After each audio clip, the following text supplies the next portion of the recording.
Assalamualaikum warahmatullahi wabarakatuh. Di sini kami akan mempresentasikan hasil dari kerja kelompok kami, yaitu modul 6 tentang manajemen resiko dan fungsi sistem informasi. Sebelumnya perkenalkan saya Intan Tiara Sani dengan NIM 205100015 Dan saya Devtri Anissa Ulhanif dengan NIM 205100013. Dan saya Rurahayu Buru Sinulingga dengan NIM 2051018. Manajemen risiko dan fungsi sistem informasi. Yang pertama, masalah yang biasanya ditemui akibat risiko komputer meliputi pencatatan yang salah, akuntansi yang tidak dapat diterima, gangguan bisnis, kebutuhan manajemen yang salah, penipuan dan penggelapan, hilang atau rusaknya aset, kerugian kompetitif, hingga biaya yang berlebihan. Selanjutnya yaitu dampak total dari resiko komputer berkisar dari yang kecil hingga yang menghancurkan dan dapat mempengaruhi kemampuan organisasi untuk berhasil bersaing, mempertahankan kekuatan keuangannya, mempertahankan citra publik yang positif, dan pada akhirnya untuk bertahan hidup, resiko tersebut dapat mencakup dari salah satu atau semua kehilangan penjualan atau pendapatan, kegagalan untuk memenuhi persyaratan atau hukum pemerintah, kehilangan kehilangan personal, ketidakmampuan untuk melayani pelanggan, ketidakmampuan untuk mempertahankan pertumbuhan, ketidakmampuan untuk beroperasi secara efektif dan efisien.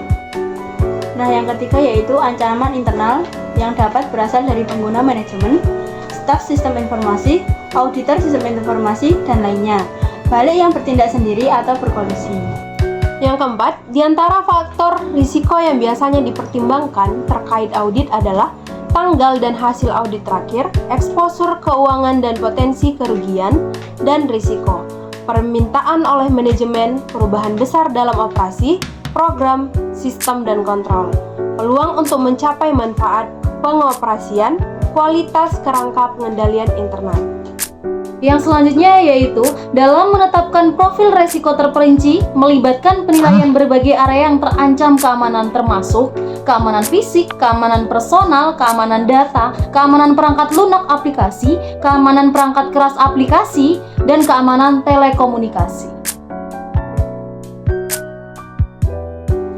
Manajemen resiko dan pengembangan sistem informasi. Yang pertama, fase tahapan karakteristik dukungan SDLC dari aktivitas manajemen resiko yaitu inisiasi kebutuhan akan sistem teknologi informasi, pengembangan atau akuisiasi sistem teknologi informasi, implementasi fitur keamanan sistem, operasi atau pemeliharaan, dan pembangunan setelah masa pergantian dari fase pengujian.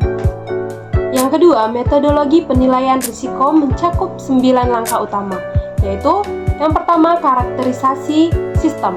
Yang kedua, identifikasi ancaman. Ketiga, identifikasi kerentanan. Yang keempat, analisis kontrol. Langkah kelima, penentuan kemungkinan. Yang keenam, analisis dampak. Yang ketujuh, penentuan risiko. Yang kedelapan, rekomendasi kontrol. Dan yang kesembilan adalah dokumentasi hasil. Selanjutnya, mitigasi resiko dapat dicapai melalui salah satu opsi mitigasi resiko berikut asumsi resiko, penghindaran resiko, batasan resiko, perencanaan resiko, dan pemindahan resiko. Sekian presentasi dari kami. Mohon maaf jika ada kesalahan. Terima kasih. Wassalamualaikum warahmatullahi wabarakatuh. Bye!